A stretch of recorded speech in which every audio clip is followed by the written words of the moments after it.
because nti abakulembeze nabo babaako ebintu bye baagala okukola ki okuyisaawo. Kati President Museveni alina ekintu ky'atannyonnyodde bantu ate nga nkimanyi baakireseeyo na bugenderere mu ggwanga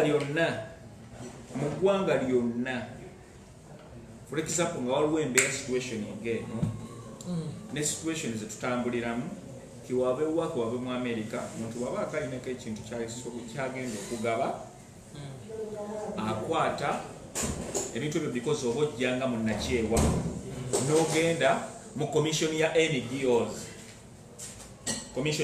NGOs oba ogabanga munnakyewa bwogamba nina ekintu bwekiti ne bwekiti mu mateeka nina ekintu bwekiti ne bwekiti njagala kukigaba nga saagalamu magoba wabula mutima mwagazi.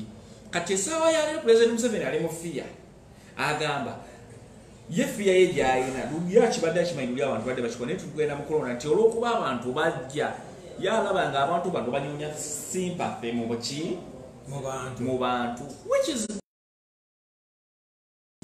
President Museveni kinandibadde kyasobola okugaba emmere. Manyi ntera okugamba nti information ebeerawo naye nga abantu tebagiina. Keera bukeezi ku makya geno nyonye Commission of NGO mukiwulira kwata emmere yo genda obanyonyole obawe puroguramu yo weetambula. NGO commissioner waba NGO baba n'emmotoka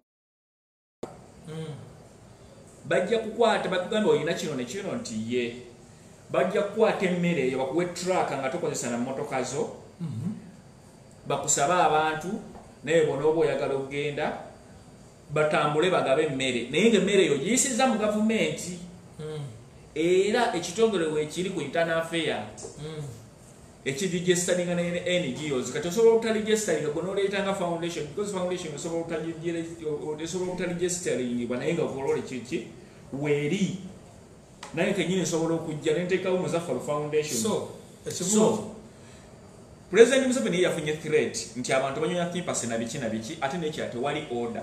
Bw'oba otunuulidde engoba gye bagabamu ye yes mu kugaba emmere era order tejja kubaawo naye ye yakiganye kakati n'atabulira abantu nti waliwo engeri endala gye basobola okukozesa ng'ogaba ekintu ng'oyita mu gavumenti because ekintu ekyo lwaki yakyogedde nti ebeera attempted murder. Abantu baffe mu Uganda tebali well known era osinga n'omuntu ng'aleekaana n'agamba agaana nti okugaba emmere agaba ntyo emmere jagolokere mu UAE okuŋŋanya abantu otandika okugaba emmere otandika okugaba ebintu ebikalu ebyo bityo olabe kye banakola wano mu ggwanga lyonna basobola okugamba nti oyinza okuba obadde okugaba emmere eyo ng'etambuzibwa n'egenda mu bayeekera bayinza okugamba oyinza okuba ogaba emmere eyo ng'oba oyinako obuyambi bw'ogabira abantu abazza emisango. So bannayuganda mubeere beegendereza bajja kuteeka mu kkomera abantu bakubekkerere because abantu abamu tebamanyi mateeka naffe sife abagamanyi ennyo tutumanyi mateeka naye tuyinako information entonotono. So abantu abagaba emmere mukwatagane commissions za NGOs commissions weziri nyingi ezikwasaganya ensonga ezo bajja kutwala ogaba emmere nga totaddemu na transport. Mutusonyi omuke mabega okutataganyizibwamu kwa internet mutumayira fije tuli embeera si nyangu. Omukulu Big Solo agambye okuva UK yo naye leero siriiko nnyo ninamu deals. Okay, big up DJ Kim, thanks so much. Deals kwasaganye Nyanzi Oliver, thank you so much. You welcome. Kujja mwenna abaliko Everboss Arts mwe bali kubanga tukyatambulira wamu naffe. Akokusatu kabadde ki? Akokusatu before nga tunagenda ku nsonga ngenda bikujukiza kasooke tugende omukulu oli muna people power. Neyanziza kakati president yakoze directives okulookinga down ensi n'agamba motoka tegatambula n'agamba oyo yenna ayagala okutambula asooka ayagala okutambulira mu motoka eyiye asooka afuna olukusa okuva ewa RDC naye pulezidenti yeerabidde ekintu kimu nti waliyo abantu aba emergency ng'abali embuto ng'abasobola okufuna obulwadde neyeerabira n'ekirala nti yadde services z'amalwaliro weziri ezisobola okukola ku bantu abo nga ambulances mu butono bwazo nti ate zirina threat ezituddeko eya coronavirus nti omukyala agenda okuzaala e Uganda tatunuulirwa nnyo kusinga muntu gwe bagaye nti alwadde wano coronavirus service ejja kusookerako oli wa coronavirus eryoka ejje kuki omukyala naye ng'ate ekyomukyala kyo tekirinda kati ebyo byonna pulezidenti yabitadde mu nkola ekyokubiri pulezidenti bwe yabadde alambulula ku bantu abazze okugaba emmere yeerabidde nti bannayuganda bayala n'ekyokubiri nti bannayuganda lwe batakoze tebalya yataddewo puroguramu nti agenda kugaba emmere ng'ayita mu programs za gavumenti neyeerabira nti gyakoma okulwa abantu gye bayinza okufa ng'oba oli awo balambuse enjala ati ebyo byonna teyabitadde ku nkola naye ebyo tebyewuunyisa kuba ye sisitimu zize bweziti ensi nnyingi nja kuwa ekyokulabirako ekya Botswana Botswana yalangiridde state of emergency naye yavuddeyo ne programs nga zirikkiriya kitwabadde tusuubira ne President Museveni okukola Botswana biki bye yakoze Botswana bwe yalese program yagambye business zonna ziggalwe naye obudde bwe mumaze nga muggalwa buli abadde alina okusasula omusolo gwe bayita VAT tagenda kugusasula ne gwe yasasula emabega omwezi mulamba bagenda kugumuddiza ekyo kimu ekyokubiri Botswana negamba nti loans abantu ze babadde bafuna nga bateekayo misingo gyabwe gavumenti egenda kugalantinga egenda kukola nga security eri abantu abo bafune loans baddemu bayimuse businesses zaabwe gavumenti negamba nti amafuta ey'Botswana nti amafuta kuba kati amafuta gasse bbeeyi yasse globally the price for fuel is now down negamba nti amafuta omusolo ogugabaddeko tetugenda kukyajinga amafuta gadde ku bbeeyi ndala ey'owansi in that buli omu akasente kalina akatini asobola okwetuusako services nga ziri cheap kati ye Museveni yavuddeyo na programu egyo muyingire mu mayumba temufuluma police army all security forces are going to enforce my orders which programs have you laid which people will depend on to survive information manyi bino ebintu banaye byetaagisamu tubitegeere nkulugunde wali wewozeeko mu bank yes sir running period yo yali yapanguki nali gye bayita overdraft ngeraninga buli myezi 3 kati muganda wange mu banka ebiseera ebisinga omanyi ekiyimirizaawo loan ng'omusingo teguliiko nti you are giving me information kijagala okuwa that is information you give me information you are the one having the information put it on table don't ask me because I don't know what you need to tell muntu wafuna loan yensonga lwaki e Uganda nti olwokuba abantu abamu tebaba na sente nti aba yeetaaga loan naye nga talina sente zisobola kufacilitatinga loan kati n'addira ne bamugamba at least ku account yo olina okubeerako n'emitwalo 2 kati waliwo sente zifacilitating okitegeera waliwo okuregisteringa loan yo oba olina okusasula loan registration ku sente ezo ku loan yo bakuwaako insurance kwata ne bagenda insurance company kozesa ne bajjawo eyalinga nti omuntu ono tumbadde loan naye insurance eyo tekitegeeza nti gwe ne woba olemereddwa ojja kusasula. Insurance eyo ekolera wano mu disaster singa exceedinga we bali expectinga. Kino ngamba nti Botswana kino nti government yagambye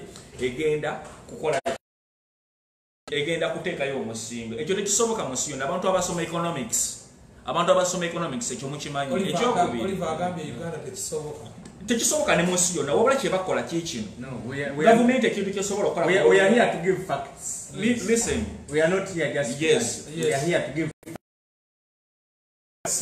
Kiriza malirizo weyongera kwasigenda kwa mugezi wa lunaku nze njagadde kuwa information. Omusajja omu government kyesobola okugamba nti loan ebadde ya myezi emeka wajjayo loan ya myezi 4 ukiwulira. Government interference yayo kyekola egamba bugambi ejja neegamba nti loan yo webadde etambuza myezi 4 omwezi gwonna ekibadde mu disaster tujibale obali tojikozesa era banka mazishating down kakati business dukulono yabeera yabisiba kakati wotandikira okusoma okukola giri emyezi ne bagitta noddamu nokola nosasula sente zaki za loan because sente za loan tubamanyi bwe zitambula. Sente za loan mu banka ze Uganda zikwata sente ne zewola mu Bank of Uganda sente. Bank of Uganda egane yewola mu Let me hope you are not talking as an expert. No. You are talking as a client of a certain My bank. friend, nasoma microeconomics. Nesoma entrepreneurship at university. Microeconomics, biological economics and entrepreneurship. Kati kyogera kino nga expert. Atira ndali newoze ko sente. Nasoma microeconomics, introduction to economics, nenkola bioeconomics, nenkola entrepreneurship. Ne transcript yange we wano njakula ko nsobola kikulaga okikonfirm. Ebintu ebyo byonna iso mukama wange badde nnyonnyola nti Bank of Uganda yewola sente. Owulira? Read the 70. Okay. Then you go to guarantee loans. Owulira? Bank of Uganda yewola mu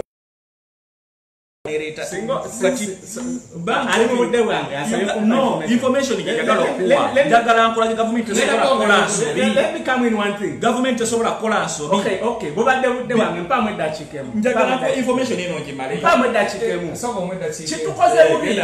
That this phone has shut down. No,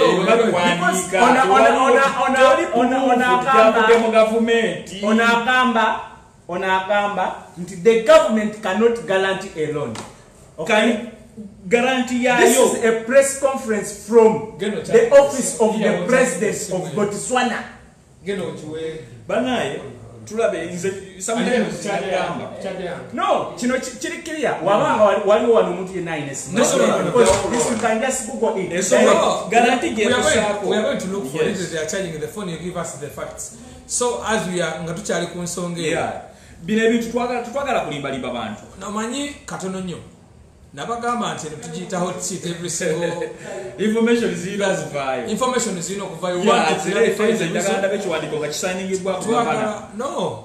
Tojala batwani wa kisani what yabana wese ilaka Jessica kasati sikitu ajagenda kwebisa jabi tuwe abituwe.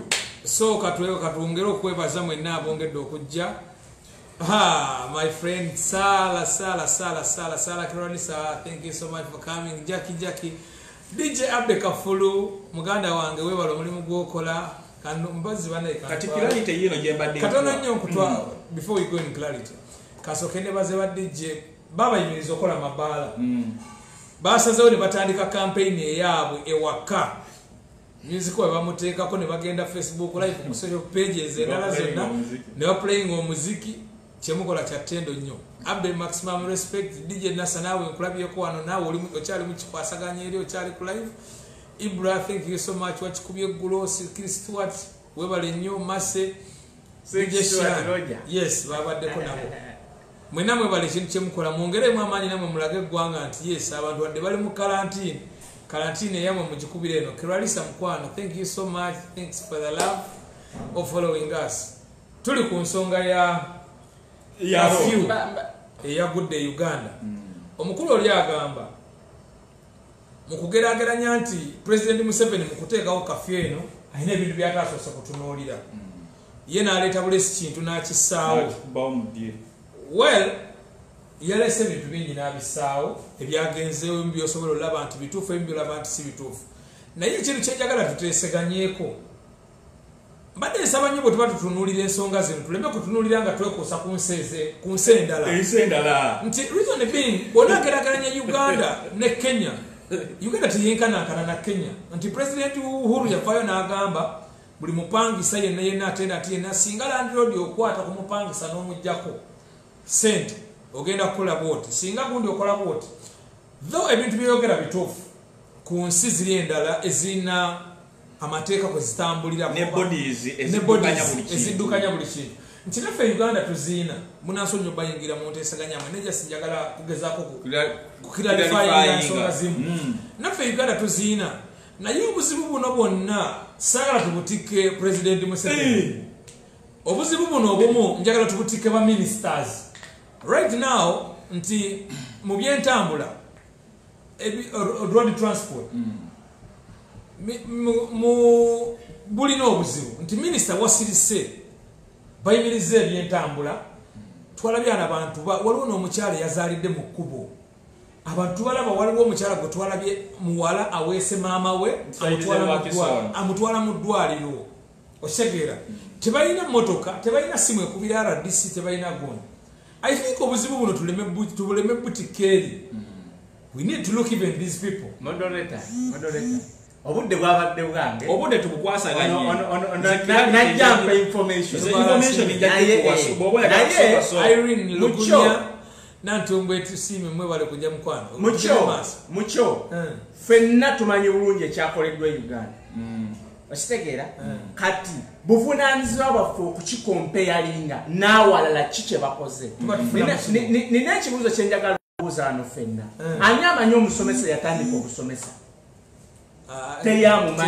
teryamumanyi naye omusomesa yasomesa oli n'asomesa kitegeeza nti buli omu ayigira ku munne tetulina kujjawo kkubo lyakuyiga ku bannaffe kikye bakoze kibanga kituyamba are we benefiting in it good so President Museveni bino bye yakoze the fact of the matter is ayina ebintu byataatunuulidde kati keekadde alabire ku balala kikye bakoze so tetuyinza kugamba nti olw'okuba eri ensi nene kuffe eno eri bweti so bino tetulina bikola no there are some basic things ebisobola okukolebwa ffenna tukimanyi bulungi teri nsi etabaamu bbanga teri nsi etabaamu transport teri nsi etabaamu mirimu obutale abantu we bafuna ebintu so buli woba ng'olina decision gy'okola as a fountain of honor the head of state osooka kutunuulira abantu you understand so nzirayo ku kiri nti ebyakoledde Botswana wali Dorin yagambye bannange Lubega yogedde point ebyakoledde Botswana katononyo Kawuye Steven agambye ekintu mukiwanise papa I look here the beautiful one immaculate favor kulika ye German obulwadde obutakusanga German gena maaso mbadde nga ekyakoledde Botswana kibe kyakulabirako nnyo mu Africa because Kenya watulina bye yakola naye tebituuse ku Botswana byekoze Rwanda nayo yabikoze my brother has been here challenging me nti government ye Botswana tiyavuddeyo guaranteeing ba business people loans ze bagenda ofuna nga bavudde mu quarantine just make research you are just you could be having your theory about what you read in books from your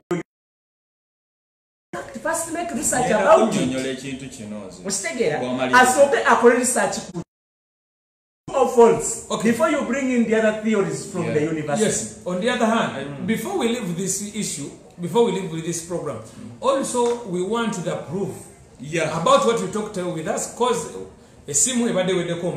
we had sent someone to charge the phone. We want to clarify that issue because this hot seat together give our today to clarify ensonga ngabo mukimanyi tuwa era wesigibira konga before babali agamba social media ino obuzibu omuntu adda mu kisenge kye n'atayipinga Botswana yakoze kino nekino Wekiri ekijja ku social media wekiri wanne Dubai oba kitegeera buli wonna gye bali kati omuntu najja akibeesingirako mbwe abeegundi bakoze kino abeegindi bakoze kino ebyo ebintu bane nabigano bikiririza ne audios ze bakola wano ndalaba mu Nigeria nga ayogera mu China kino yefudde omuchina era audio nezo yazisindika ne bwana yina omuchina ayogera bwatyo oba mu Nigeria kati ekyo kyokubiri teri yo government esobola kugamba nti abantu bonna abewoze buloni mu banka tusigala bakimanyi bulungi sente za loan bwe zitambula munsi yonna gye beewola sente za loan banka central bank oba Botswana oba mu United States of America World Bank yes World Bank nebawa ku magoba amatono ensi esayiningibwako president era ziteekako omukono governor naye yeewola sente mu World Bank bwe malo zituusa baziwa amagoba matono nnyo World Bank bwe malo zituusa central nezikwata neziwola bank zonna eziri commercial bank ezibeera mu nsi eyo ku magoba amagi amatono olwera emitendera gwe zitambula commercial bank netandika ziwola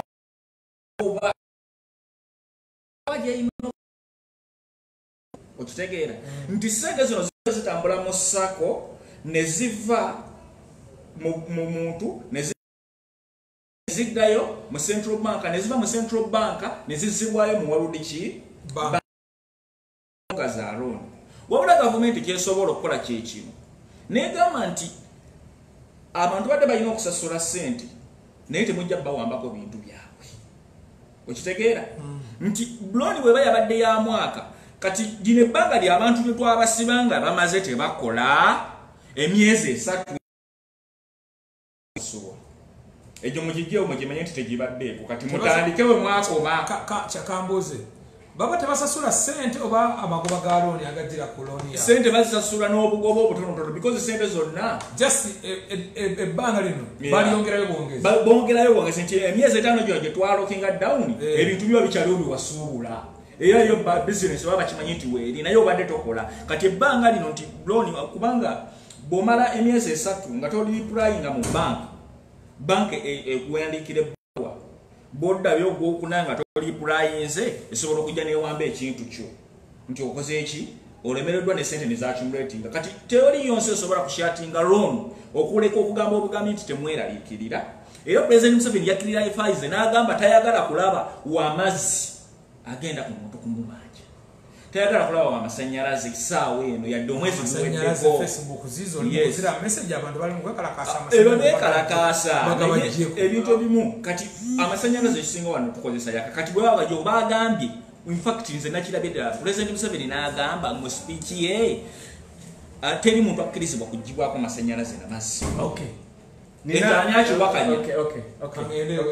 mukulu Muzaffar njagala nziremu ekintu kino mukulu Muzaffar singa ssaawa eno nkwata emitwale kanyobere musani zaffe eza Uganda emitwale 5 nenjikuwa kati nenkugamba nti emitwale egyo 5 njagala ogimpe enkya nemmala nenkwata emitwale 5 egyo emitwale 5 emira nenga nti emitwale 5 gino ano nkutta emitwale 5 njikuwadde nga egimpe enkya ne Kim nakwata emitwale 5 najikuwa nagamba jimpe wiiki eri eddako sente ezo ku nkomerero oluvannyuma lw'emyezi olw'omwezi gumu nga kuyiseewo mu nsawo yo banazo ngomazo ziwayo sikitegedde nkutta emitwale 5 njikuwadde nkugaye jimpe enkya nzikuwoze ozimpadde ozinziriza sente zange ozisasula zibadde mu nsawo yo ne Kim akutte emitwale 5 agikuwadde ogimuwadde after 1 week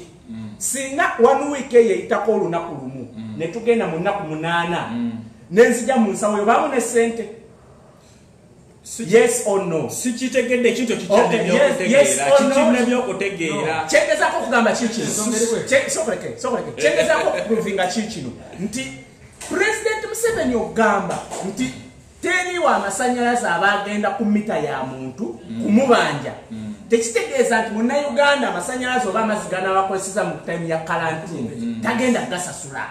It's just a prosper. You get me? Yes. So awo waba tewali kiyambiddwa muntu.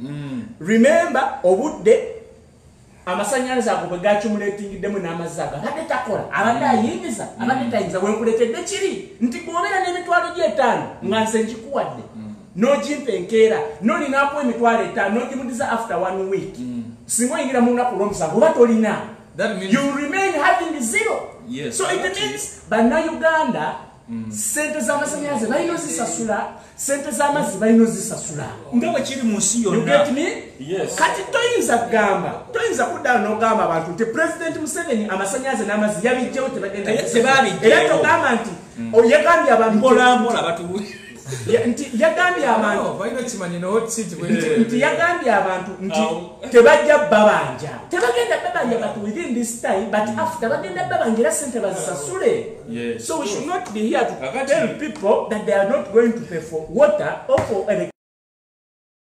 Uganda ekibuzo kyembuza katono nnyo. That means gwe kyogamba President Museveni kyagambye alimba nti ayagala gira odala baliko kusasula. No, kuba onagambye Okay, asobola subsidizinga kuba ne gali amasanyalaze getaaga ko service njagala kusonga yona subsidize. Ogambye nti abantu baleme kukola ki bagenda kusasula baleme kweyibala nti bagenda kusasula. Yes, kituufu. So that means kyogamba nti line ebbanga libaliwo eri akafe yateereddwa bali mu kiguumaaza yes nange nkikkiriza ndi kiguumaaza naye nti biiru eno bwenaatuuka wali eri egenda kudda wali postpone mwanaye kyebagamba bakongezaayo ebbanja olirisasulakikkiririzaamu tewaliiwo nsi gye batagenda kusasula bills naye omanyi tebadakuwa ku biiru sokolinde twogera reality olaba olunaku wano abasajja bawano bafa ku nsi yaabwe bwe baba tebanajjako biiru wogambe uganda era sente meke zinasasulira biiru. Let's talk reality. The reality is you are talking about reality. Yes. Mukuluki. The reality is amasanyalaze bagakolera ku River Nile. We have more than 7 dams. Amasanyalaze bakolera okay. Amazzi ensi Uganda yonna yetoloddwa amazzi agali pure agali safe just bagajjamu bulwadde bwo gali solte nti beetaaga capacity. Uganda may have traveled in different islands. Gemazzi gosena n'onywa direct nga tolina kigize. Ojam just dayori yako nakatali yakayinza okubaamu kakofumbeko onywe. But you cannot tell me nti omuntu omucharging amazzi and you are proud of that. Omuntu okumucharging amazzi agali ku lubalaza just lwakuboga mupurifying ira. You cannot tell me nti omuntu omusasuza amasanyalaze nga gabuli ku lubalaza just because ogamusikira n'ogamutwalira ewuwe kati munnayuganda oba munnansi ye kikyabafuna mu ggwanga lye. Within this crisis amasanyalaze gateekwa kuba subsidized okugasalako ebitundu nga 7 ku 100 just baleke ebitundu 3 bya operation costs nti basasula abakozi okitegeera bamaintaininge services ez'amasanyalaze. Amazzi galina okusalibwa 80% baleko just operation costs. Okay, kakati sebo moderator njagala ebintu bino sometimes tuleka byogerako bogezi tufunenga information entuufu.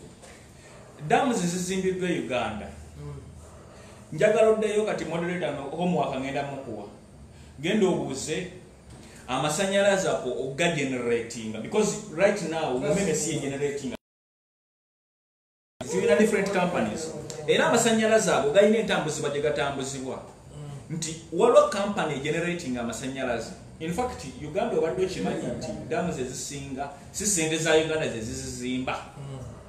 Sente za Uganda waliwo sente ezeewolebwa ne balekawo ba experts ne bakola amasanyalaze ne mu mazzi era woba olaba ekitongole kya gavumenti naye bateekamu sente nyingi era weewola sente okugeneratinga amasanyalaze okuteekamu pipe n'okuba amasanyalaze amazzi ago bagakuba wansi si bwe bagaleeta muki bagatwala ne bagatreatinga era ne bukola biga you talking of water water n'amasanyalaze utilities zetwogerako ebintu ebyo baba generating right now kansoko ku basing ennyo ne ku masanyalaze amasanyalaze ago okutuuka mu umeme gayita mu mikono gya mirundi esatu aba generating era umeme oboja birimu ebitongole bya mirundi esatu nti ekitongole kyalawo wakati sikiri waliwo generation generating amasanyalaze ogakola ogajja mu ddamu bagakwata ne bagaguza oba transmission biki waliwo ekitongole awo ne bakigaguza ekitongole ekyo ne kikwata amasanyalaze ne kigaguza umeme byonna biragira nti amasanyalaze gagenda okutuuka kwa kyokka umeme negaleta negatambuza negabuuza gwomuntu kitegeeza waliwo trade ekolebwa ekibuuzo masanyalaze ga kati ekitegeeza amasanyalaze siga gavumenti era gyobesonga lwaki ogiraba tekyayitibwa Uganda Transmission Electricity Board kikaliwo nje bemba ngamba nti abantu betubanga twogera ebintu tunyonyo okumanya what you mean yeah government sold out the rights of automatically kitegeeza tayina authority wabula authority gyeyina gyesobola okukola nti abantu baffe essaawa eno bali mu kaseera kakazigizigi tebalina sente zigenda kusasula ki masanyalaze biru eyo ebeerewo bwe balifunira sente baligikola ki baligisasula period. Okay. Ezo ge mazima matufu ge tulina okuleeta mu bantu so si bantu kuba wudisa ngo bajjewo kati Uganda teyina masanyalaze owulira yabo bola eyina national water wesobola okukola ate nga national water bw'oba ogitunudde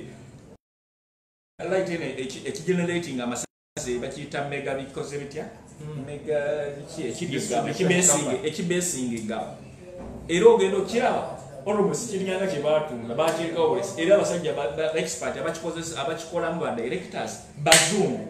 Okay, apart from so bannayuganda mbasaba ekintu kimu oba MP baffe njagala nsooke kakase bannayuganda gano ge mazima amatuufu nze sijja kweyisaako nakugamba kuteekamu byabufuzi nti bagyewo amasanyalaze bagyewo amazzi ojja kusasula amasanyalaze naye olaba MP baffe kyembasaba ekintu kimu mukwatagane ne gavumenti at least gavumenti weba esobola contributinga ku percentages za utilities babeere nga baziteerayo omuntu oyo abeere nga asasulako percentage bagambe nti amasanyalaze bwe gaba ku luno biru ebadde bweti nti kale katusasuleko 20%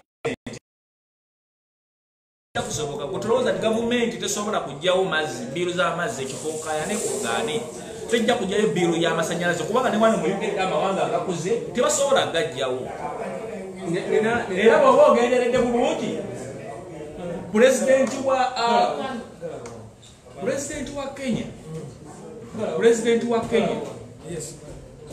wa Kenya tasobola yayogedde ku kyabarani road naye tanayogerako ku kigambo kyaki kya bills because amanyi bwe bikwatagana kyoza abakulembeze tebalina nsobi oba kitegeera abakulembeze tebalina nsobi because akimanyi amasanyalaze gageneratingibwa era gateekebwamu ssente amazzi gageneratingibwa n'ogapurifayinga ogatambuza mu bantu gateekebwamu ssente kulowooza omukulembeze wa Kenya okugamba balandirodi okutabajjako ssente yabaleetala amasanyalaze n'amazzi nti luwenga. Okay.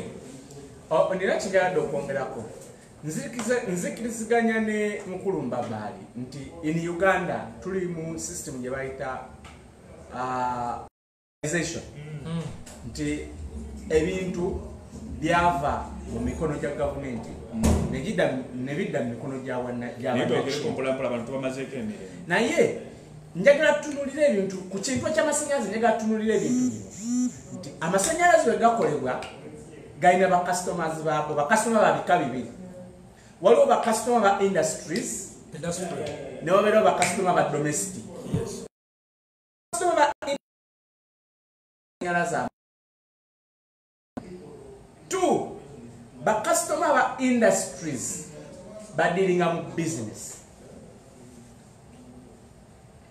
Another thing ba customer ba domestic bakozesa amasanyalaze nga bannansi abeetaaga saaviisi okitegeera so twogera bannansi abakozesa amasanyalaze amatono kuba watsi ng'ogasse abantu ze bakozesa gayinza okuba nga ekiramba kiyinza okuba nga kyenkanakana ne factory etya emu ebaweeri. So kikyengezaako okuleeta mu kino nti bw'otunuulira profit margin companies zino ezidduka n'amasanyalaze gezifuna ku eza business ne profit margin ne profit companies zefuna ku bantu abakozesa domestically, there is no reason as to why government intervening kuba abantu abagiro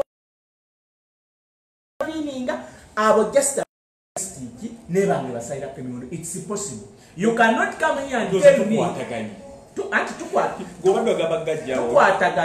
tukwata sigambye gajjawo oweta kyosookeddeko. Okay. Mukulu ngambye okureducinga emiwendo ku masanyalaze agali domestic kase ebitundu 8 wasigala ebitundu 2 and just for maintaining the service of parliament kye babakola. Government okujja kwayo ne enonye bali factories babale eri company yakwata contract ya masanyalaze efune mu company ziri ositegeera wano kuba n'abantu abaliroko babasaireko ebitundu government eddira omusolo gwejja mu bali abantu bebase. We are here to prove points. Yeah, government edira omusolo gwejja mu company ziri ezije eguteeke wano ku bantu abaliroko. As simple as that. That's just a simple calculation. Isebo mukama wange information endala. No, mbadde mbasaba. Ensonga tulina nnyingi. Ensonga eno. Ensonga y'amasanyalaze n'amazzi. Tumanyi okuduusa abantu bannansi. Ekintu ekyo nze mbadde nina ekintu kyenjagala nkyogereko kino. Tojjaku bane ebintu tukozese nga tulowooze kutya. Essaawa ya leero baba bashatinga eggwanga. Tosuubirayo movement eyina gyesuubira okujja amasanyalaze mu industry. Tewaliyo industry ekola. Ezisinga zonna zashatinga. Baba agenda kukola bintu ki? Agenda biguza abantu. Ezisinga zonna zashatinga. Lekamuweko information. Kati tolina ngeri lekamuweko information. Mu press conference ya president yagambye. Factories sigale nga zikola naye ziproviding accommodation eri abakozi. What does that mean? Yes. The factories are working. The factories are producing. Kyogera tekitegeeza nti nno factory ejja kukola. But the factories are producing. No, it's and president any factory can produce and stock. Mwene embeera tewali kigana factory producing ne stocking neri nembeera ne coming to normal ne distributing products zaani. Ensonga ejo tugiveeko kubanga adabanga tujjajiddira because tulina n'atono. What I'm saying, it's going beyond. So ensonga endala gye mbadde njala twogereko ensonga ya malwaliro nti mu kafiyu eno yenyigiriza abantu bangi. Ku kinduuze nze kyensinza obbagamba ekyasinza okunnuma ye mukyala yaweese maama we ng'amutwala mu ddwaliro. On top of that gye baatwala abantu mu kalantiini omukyala yazaalidde wansi nga teri musawo abakwatako teri amuyamba. On top of that ekibuzo kyenjagala obbabuuza mwenna abasinga no muli bazadde. Omwana we afunye obuzibu waka bakubidde essimu agudde mu buugi. If you you need the consultation from RDC, RCC, Chairman Yaseko Mukono, before you got what you mudwalido. Are you sure to Namto Samla? What you are gira? Over. You came to situate 100% in Zinganze. What is your opinion?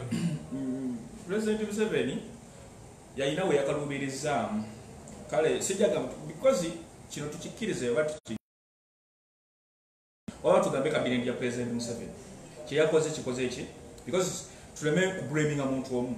President Museveni alina batwana bone bateesa ebintu byabwe ne babireeta ku kooti.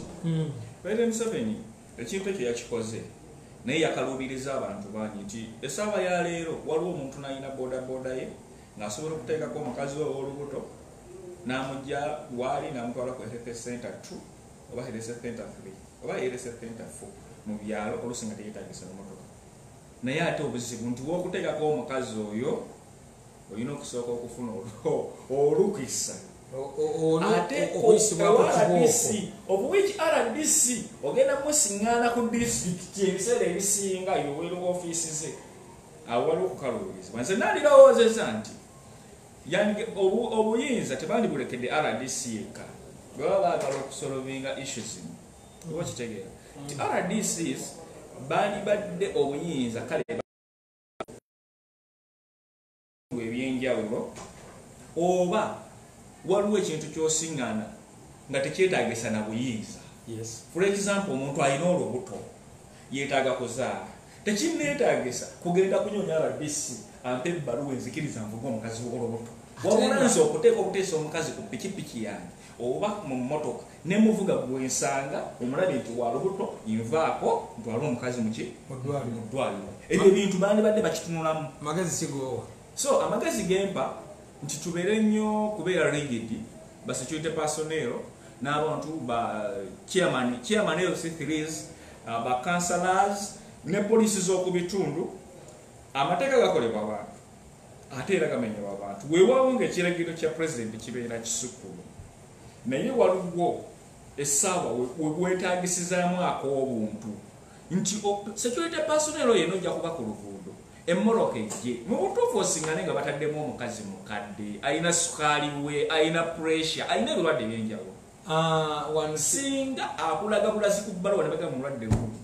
mama waffe mulwadde oba jjajja waffe mulwadde tumutwala mu ddwaliro kaabe nga talina lukisa tusaba mubeeremu ak'obuntu muleke bamutwale mu ddwaliro kubanga mupreventinga abantu kuba balamu. That means mu nsonga yo oteesa nti ekintu ky'obulwadde kiveeko okusaba olukisa kiveeko olukisa pulezidenti ayinza obutakijjaawo naye ba security personnel n'abakulembeze abakwasaganya ensonga eno waliwo tuzeetaagisa okukozeseza obwongo bwaffe yadde pulezidenti ekikoze kinolaba embeera eriwo oba okitegeera because be bakugamba nti obadde ogenda Kampala n'osiŋŋaana oluguudo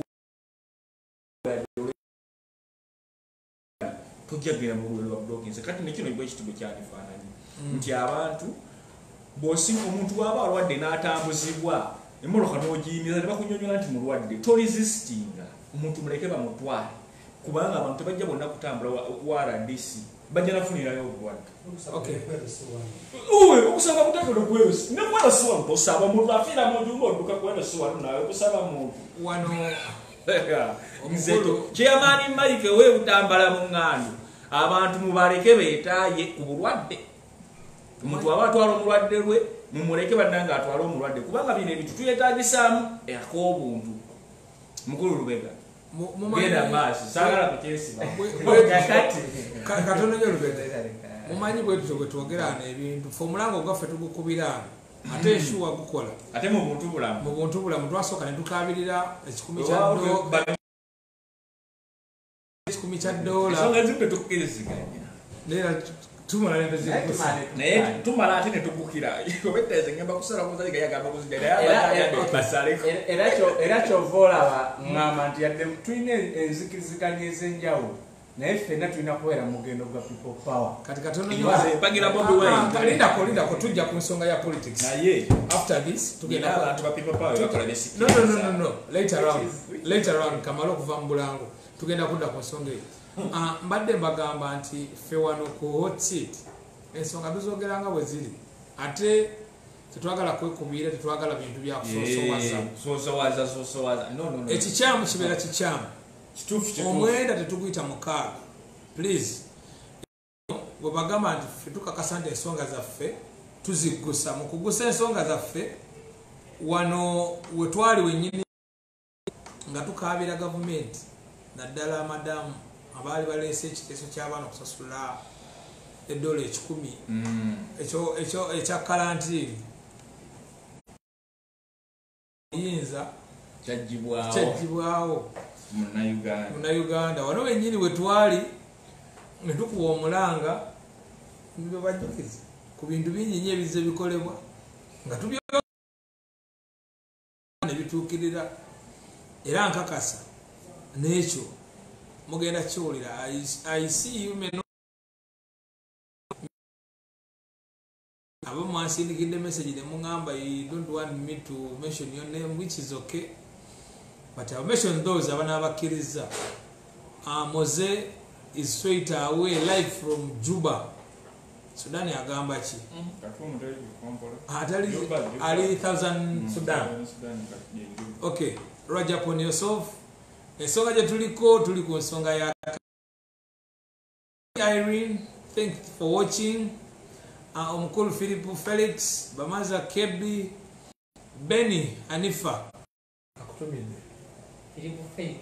Atumidani. Atumide. Yali. Anifa Benny. Philip Mugambe Jeda. Uno. Omukulu Philip Gerard agambye akonyeko wali wano mu Kamoli. Ye eno hot seat kana akateba akatya kubanga ndowooza abasajja bawule baliko ebifuba. So, nkakasa mu second round je tugendamu n'entu y'amazzi bagenda mangi. Mukulu dotozi watu badde. Mukulu bega. Kakati sija kwaukana nnyo. Katono nnyo.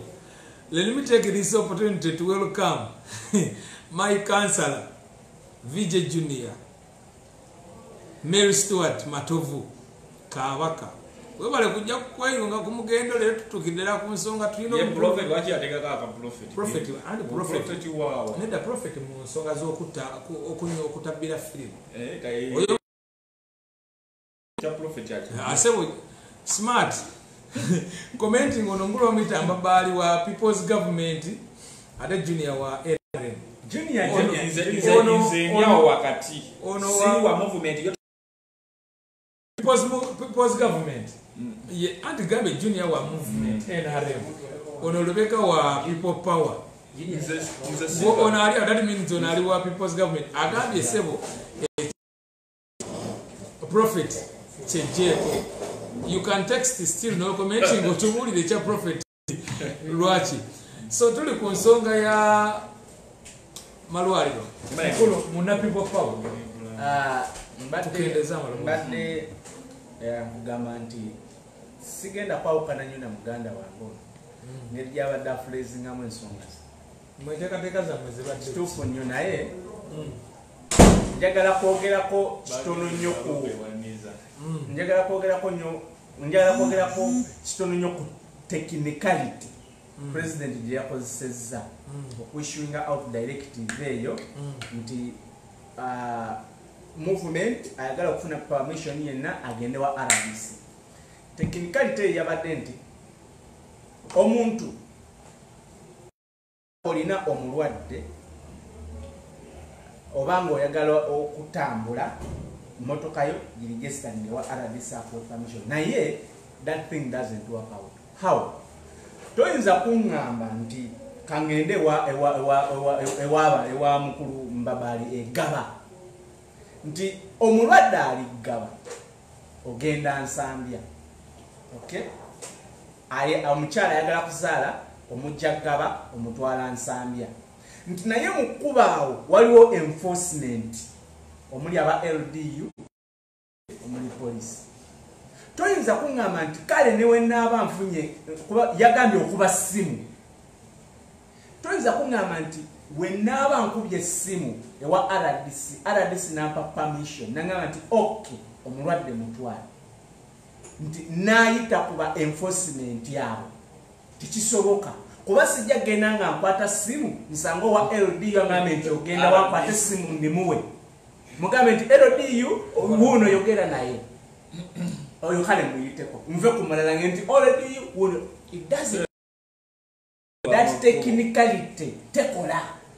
So president kituufu mu ngeri gyakolamu emirimu gye yateekawo chain yaba RBC naye twagala muwabula wano nalabye nga tonnamuwabula nalabye RCC we Nakawa yalaze n'essimu n'agamba ebyaddala amasimu 19 mystic call. That technicality doesn't work out. So immediately yetaaga okukyusa akyusiza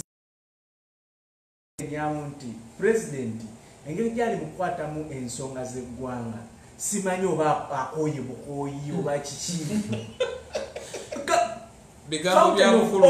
fountain of honor wobeera ne plan yes newe mba mayumba gaffe gano nga tukwasaganya ensonga zaffe eza family obeera ne plan NAB you try out plan A, bw'olaba nga tekoze, then you direct go to plan B. Do you think president doesn't have those plans? I think, of course, Yalibade has started the order. That's why he's talking that and making that orders. You see, after telling Newton technicality tekola eyaba RBC, yalibadde akirabirawo n'agamba nti kankyuse nzire ku plan endala. Nze kyendowooza nti plan endala yalibadde bweti. Omuntu yenna tebakkiriza mmotoka kutambula, naye obuyinza babuwe enforcement agencies abali ku ground.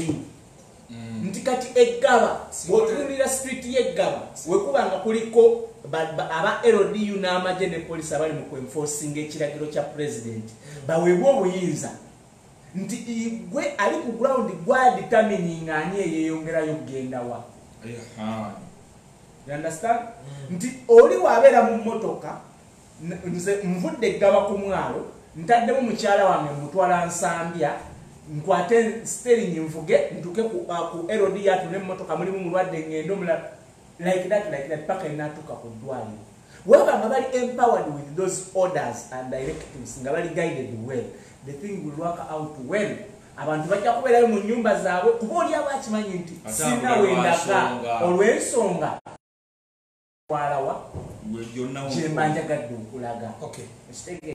So tukwataganye n'omukulu ono naye just president tumukubira mulanga ey'ensonga agikyuse obufunze. Nze n'ekyokubiri before ma president anaba actinga kyenda kugambye nti tukozese obuntu bulamu nga bw'ona otwala omwana ng'obadde ojja ku ssomero nga mu butuufu omwana okusomera alina okuba ne fees naye neereeta omwana neyinyonyola njagadde ereeta omwana naye akasente siina kugamba akikozesa olw'obuntu buki olw'obuntu bamuso. N'ekyokubiri omuntu asobola okuteeka omulwadde mu mmotoka mu butuufu ng'obudde tebulina ate ng'omulwadde yeetaaga ki emergency okubeera nti yeetaaga musawo. Singa omulwadde oyo emmotoka etuuka oba pikipiki because abalwadde bala tebatambulira ku mmotoka oba mmotoka oba pikipiki ne batuuka bannange kuba enforcement abali ku ground oba road broker naye n'olabira ddala n'olaba omuntu omulwadde tabula muleke agende kubanga omuntu oyo bw'anaafa ng'ate mugamba mukuuma abantu olw'ekigendererwa kinaabaki. Awo ennyini nga tetunnavaawo poliisi erabiddwako mu bifaananyi eby'enjawulo, poliisi n'amagye n'aba LDU nga kibuuka esusu okunyooka eri abantu. Tugambe nti abantu bebe bulungi mateeka ekifaananyi kyayo. Ekintu ky'okuba kibooko tekiri Uganda wokka oba ogoberedde ebintu bino. Kyenalabyeko kyenasomyeko okulaba ku page ya website ya UN yawandiikidde gavumenti y'India ne bagamba kituufu abantu mubatangira basigale ewaka, naye ate enkola gimukolamu si entuufu kuba nti ate India ne Uganda bakyakaabya nti babakuba muggo ndaba buswanyi obwa Uganda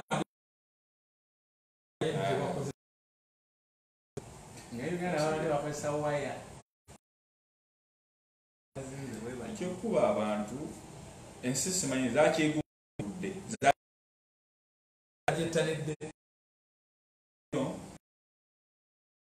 question gyembuuza because bw'oba otunuulidde abantu bano bonna bebakuba baba mu kibuga ate ekikonse kyabasula mu kibuga ate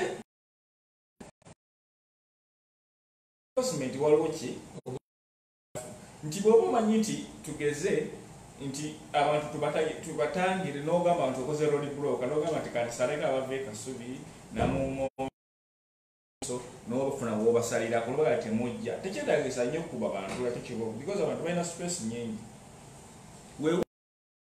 ekisuuka n'okozesaamu omukono ogw'ekyuma naye sometimes ojja kuba omuntu abantu balina ebirwadde byabwe abantu mujja bakuba mubaleetera ebizibu. N'ekyokubiri abantu bw'obanga tolina kyamaanyi kyekutwala mu kibuga kubanga nze bwe ntunula buli kintu bakishatinze down kati waliyo agamba nti ngenda mu kibuga kukola mu butuufu nga kyogenda okukola kiki ekirala kiyebuuzibwa nandisabye nti abantu tukwatagane bulungi ne polisi namwe aba police enforcement yonna katugiyite bumu enforcement because waliwo ayambadde uniform gwotamanyi waliwo ayambadde RDU waliwo wa UPDF waliwo yama mufunyeemu ennungi yoyogera n'abantu omugambe nti tekikkirizibwa kukola ki because abantu balina amatu bantu ngammwe mwogera olulimi lwe lumu Uganda teri atasobola kwogera kigambo kya Luganda batono nnyo kitegeza mulina olulimi olusobola obagata omunnyonnyole mugambe nti omanyi ofudde kasubi nti ye kasubi nigundi ofudde makindi tambula ngoddewa makindi ofudde yeno tambula ngodde makindi then kubanga nze ekintu kyekisinga okumala enviri ku omuntu abeera atambula nga tonnamubuuza kigambo na kimu gwe nga amukuba kibuuzo ekibuuzo kyakimu kati lwaki oba omukuba nga le tonnaba kumanya wajja alagaliza okubulusa atwalira mulwadde mu mmere mulabe oba atwala ssente zakulya mulabe mwene gwe tokimanyi tukitegeera banaye abasecurity organis zonna mweddeko mukwataganya bulungi ne bakirayiti because bano bebakirayiti bamwe ate bebavamu nno sente eziba omisolo naye wewaawo twetangire nze nkivumirira nti abantu beetereeze timutambula nnyo naye ate waliwo oluusi abatambula batwalira esente z'abalwadde okufuna ebyokulya mu malwaliro waliwo obuvunaanyizibwa obutalekeka so si buli gwolaba kibuga nti atambula nti amala gatambula afa so naye nalabya omuntu awo ku saidi z'Okampala Road ng'owa poliisi yalengedde bulengezi bantu batambula najja n'ekiboko n'ako ekyamaze enviiri ku mutwe nalabya omukazi ng'atudde ku booda oba yabadde avaawa bambi ng'atudde ku booda nakalabako emabegako bannanga owa poliisi yakuba omukazi n'ava ku piki n'agwa njagala omuntu yenna komanda yenna abeera akomandinze a certain location abakoledde operation to a certain location kiteeberezaamu senga abamaama wo nga yatudde ku booda ne bamukuba omuggo omukazi oyo gwe bakuba akantu ako katambula nnyo ku social media oba abeera mukazi wo ne bamukuba omuggo ogwo n'ova ku booda n'osirituka n'ova kukola so ekintu ekyo kirina engeri gyekisiiga ekifaananyi ekibi weewaawo nga enforcement yeetaagisa naye ate twetaaga tugikole mu nkola entuufu okukuba si bwe kujja okugunjula ennyo abantu kandandike kumuna people power mbadde nyaladde nkone ku nsonga eyo kati gikoneko mangu nyetuge okukuba abantu tulina okukira nti forces zonna zitambulira ku command ababadde Uganda aba LDU abo otunula formation yaabwe bakolebwa oba bateekebwawo kujja kwenforcinga kintu kyetugenda okugendamu ekyambalo naye mbadde ngamba ali kata agambye sebo kwendi kyeyalinga ne banno ekata awo saawa yonna tujja weewaawo tetumanyi virus but still you can update us naye mbadde nga nti aba LDU challenge eyo eyazze mu force baja addressinze mangu kuba yagambye nti bakyusiza komanda ne baleeta a guy who is professional yadde teyamwogera nti gawe yakola so tusuubira nti komanda oyo ajja kujja akyuse mindset eya LDUs bano nze LDUs are half baked ajja abateekawo just nga kalu kano ketugenda okugendamu kati kino kyazze nga emergency ne babaleeta era nze njagala okutegeeza bannayuganda nti ekikolwa kuba maama baffe ebyokubaswanula ebigo byebikola bye tulina okusuubira mu kalulu ke tugenda okuddamu aka 2021 singa komando mpya gwe baleese tatuyamba kukyusa mindset z'abantu bano eyo so era nange nkivulirira we are just calling upon you sibwetyo bwe tulina bannayo kuyisa bamaama baffe muwasa abakyala kibi nnyo balina kantu kandi nti baagala kuba bufubi ku bantu yes kyekyoka they are half baked kuba bw'otunuulira omuntu yenna agenda mu force akola training ya myezi 9 mu myezi 9 emyezi 4 abeera ku physical training emyezi 5 abeera mu theory blackboard so aba LDU baba training emyezi 3 what do you expect from them kuba bantu kiboko muggo kwata kukuyigiriza mundu kuba sasi kwata muggo go so these people have chetusuubira muono komando mpya gwe baleese okuba oli bamugyewo abadde ali incharge bamugyewo olw'ekikolwa kino ne baleetera Gwembagande eyakolako mu UN wanje yalibadde avunaanibwa Jeno Muhoozi gyakikola ninamu n'okuwabula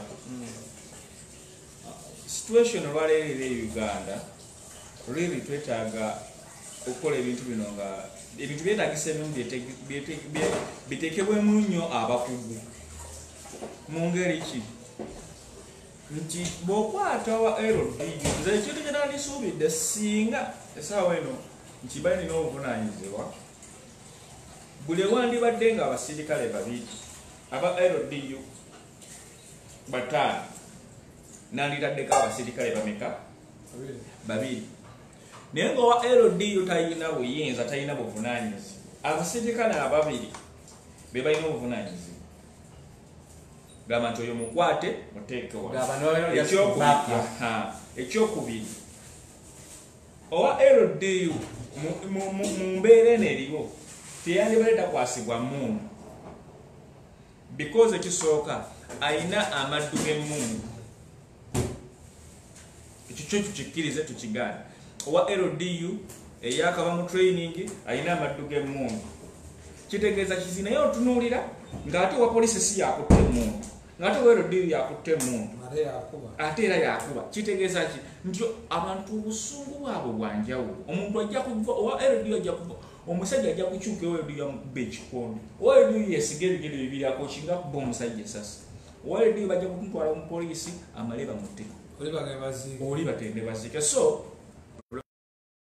ekintu ekikulu ekyo mukirowoozeeko obuyinza mubuddiza ennyo abapoliisi naye ndaba nga aba LDU babuwamba so we call upon Afande Sabit Mzee n'Ochola ne Mr. Ochola for that issue kasitayina ekitiibwa omukulu katwebaze Jeno Muhoozi nti webala olwa reaction eyamangu gyavuddeyo n'okola we appreciate for that but tubadde tusuubira mwene ku bugabo that guy is professional era singa tuyamba naleta transition eri peaceful we will appreciate forever ebintu ebyo bitere ddala mu nkola byensaba byebyokuba nti poliisi eva ku muntu wa bulijjo kubanga balayira to keep law and order so baliko kuba abantu embeera gye balimu bantu balwadde ate abantu mutandise obbala abenyini batandise ogwa ku makubo ebifaananyi tubiraba omuntu waga okukuba tumenyi bwe yafudde jizo omusajja afiira mu kikubo tumanyi oba afudde stress oba ki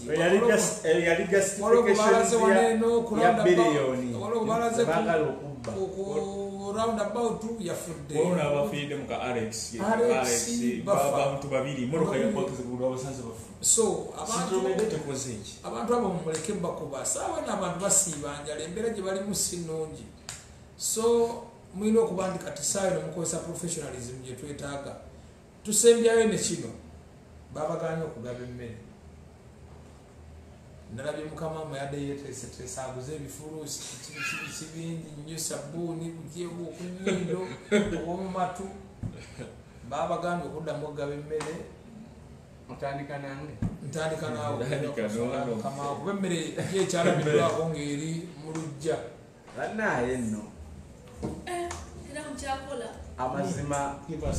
amazima omuntu yenna buli wabeera nga ali mu bwetaavu ensonga tesobola kuteekebwa for granted.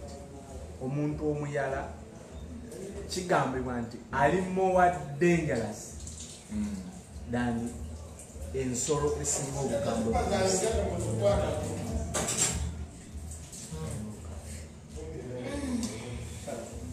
Omuntu yenna eyavuddeyo e Uganda okudduukirira bannayuganda mu mbeera gye babaddemu kyakoleddwa mu mbeera eya response okusinziira ku kyabadde mu community. Remember abantu bano abazze n'obuyambi buno balivinga toyinza kulaba abantu 20 mu nnyumba katugeze nga 5 ziba zikulinaanye nga tebalina kyakulya nga gwena kyosobola okubawo n'ogamba nti kaninde directives eziva waggulu abantu balekuba directives zisobola okujja ng'olwedde bafu president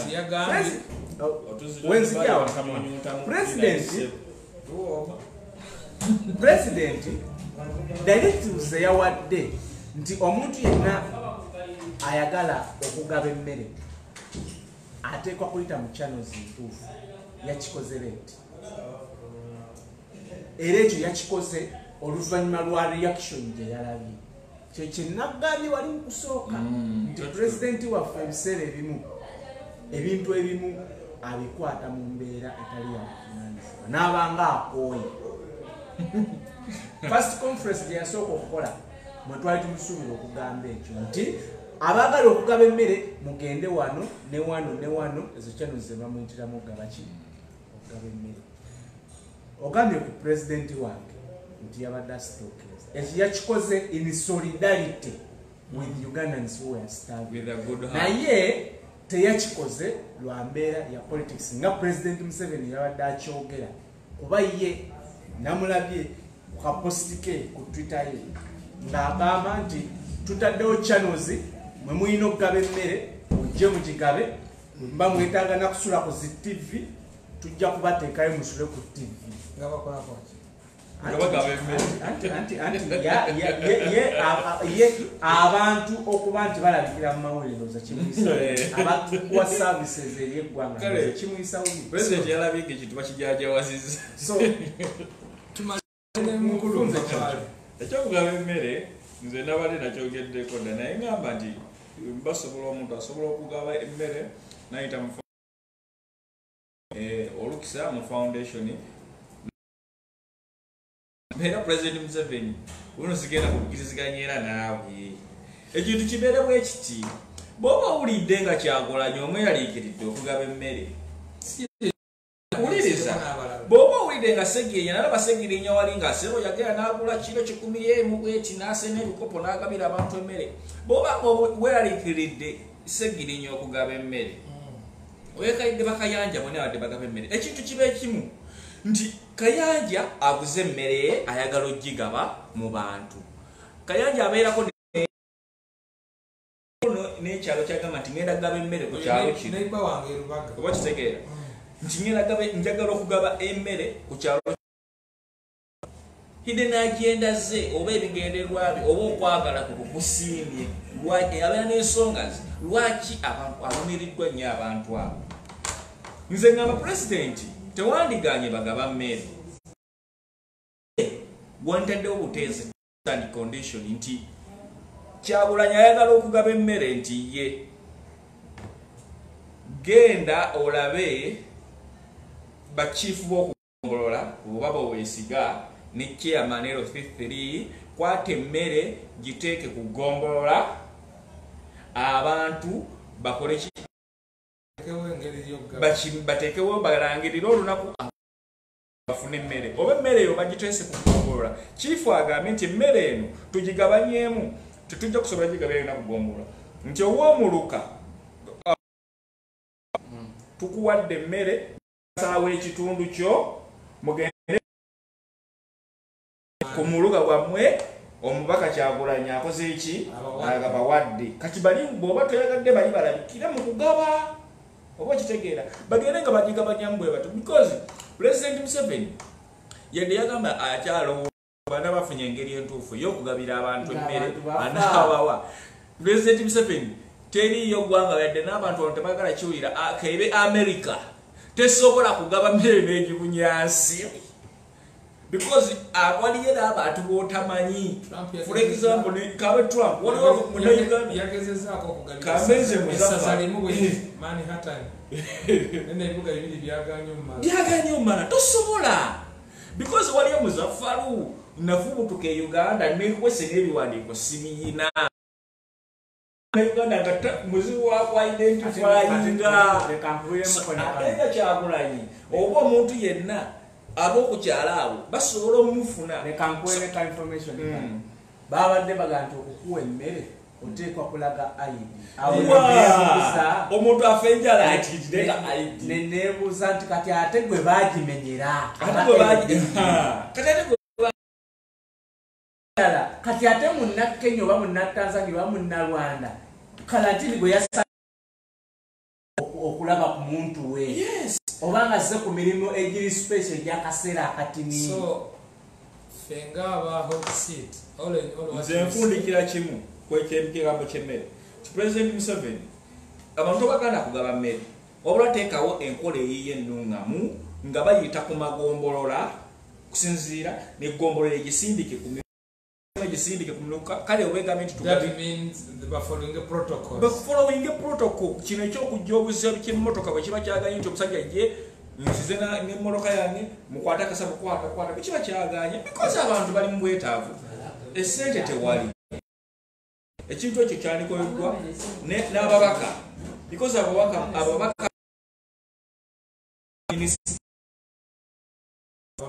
era bwe bandabye walabe ku parliament yatudde emabega wa city hall gundi kasai sebo mu parliament omuntu amanyi Kampala ku economic department emabega wa city hall ekikomera kya city hall ekikomera ekiddako waliwo economic department eri waliwo aba statistics parliament ababaka sebo batudde mabega wa kibwe boba walabye bashikashayija oyawirize nga bagenda okwewola ssente parliament awo yatudde ne bateeserezaawo n'ababaka bamu ne babagoba mu parliament tebaziyisa oba okitegeera kakati ne kino president mumunnyonnyole nti abantu tebajja kubeerawo naye wabagala wagaba emmere omusajja afubutuse gyafubutuse ssente talina gwazibbye mumuleka agaba emmere and that is all oba mumuteekerewo protocol egaba emmere so leero I call it a day before nga sinakoolinga edde oba nga tetunasiibula wano munzikirize ensonga za leero sibadde nzekka mu kutambula n'ensonga zino mbadde ne baganda bange nga kantandikira omukulu eri wansi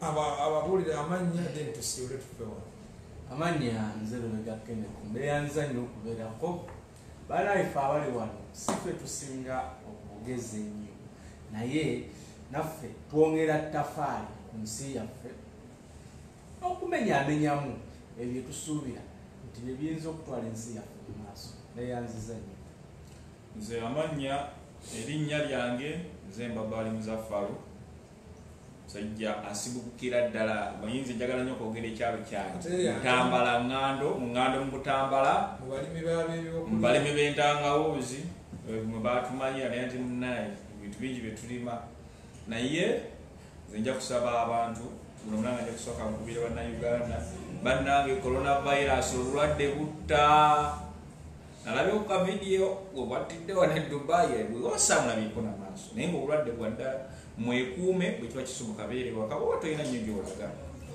weekuumire ewaka beera mukakkamu mubeere waka mubeere nga mukwasaganya ensonga ezo ekyokubiri bino ebintu tetubikola nti tuwalirira gavumenti era gavumenti tetugirinaako buzibu wabula tetukwatagana bukwataganye sometimes mu nsonga zebeekoze ate sometimes tusiime ekyo ekirungi kyebeekozeeko. So omuntu yenna ali mu gavumenti twagala bwe tuba twogedde nga tebiriimu makulu osobola okubireka.